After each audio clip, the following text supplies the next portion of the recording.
কথা দিচ্ছি রেসিপিটি একবার ট্রাই করে দেখো। বাড়ির যে ছোট্ট বাচ্চাটি আছে তার রেসিপিটি খুবই পছন্দ হবে আর সম্পূর্ণ খাবারটি সে শেষ করবে।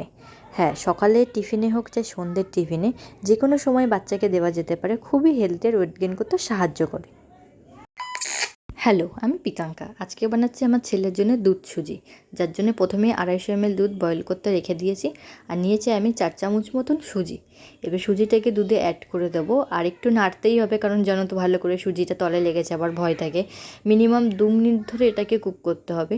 আর হ্যাঁ, এখানে আমি কাউ মিল্ক নিয়েছি। যদি তোমার বাচ্চার বয়স 1 বছরের কম থাকে তাহলে আমি অ্যাডভাইস দেবো কাউ মিল্ক না খাওয়ানোই ভালো। যদি ফর্মুলা খাইয়ে থাকো তাহলে সেটা ইউজ করবে, আর নাই তো প্লেন সুজি বানাবে খেজুর দিয়ে। নিয়েছি 2টো খেজুর বা ডেটস, সেটা যাই বলো না কেন। খেজুর দুটো সুজিটা বয়েল হওয়ার পরে অ্যাড করে দিয়েছি। দিয়ে এবার 1 মিনিট মতন ফুটিয়ে নিলে সুজিটা রেডি।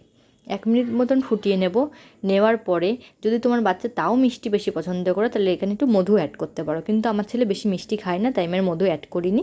যদি বাচ্চার বয়স কম হয় আর 1 বছরের কম হয় আর যদি মনে করে এই রেসিপিটা দেবে তাহলে কোনো ব্যাপার নেই। এইভাবে করে কুক করার পরে এটাকে ব্লেন্ডারে দিয়ে ব্লেন্ডও করে নিতে পারো, কিংবা খেজুরটা দেওয়ার আগে খেজুরটাকে গরম জলে ভিজিয়ে শুধু গরম জলটাই দিতে পারো।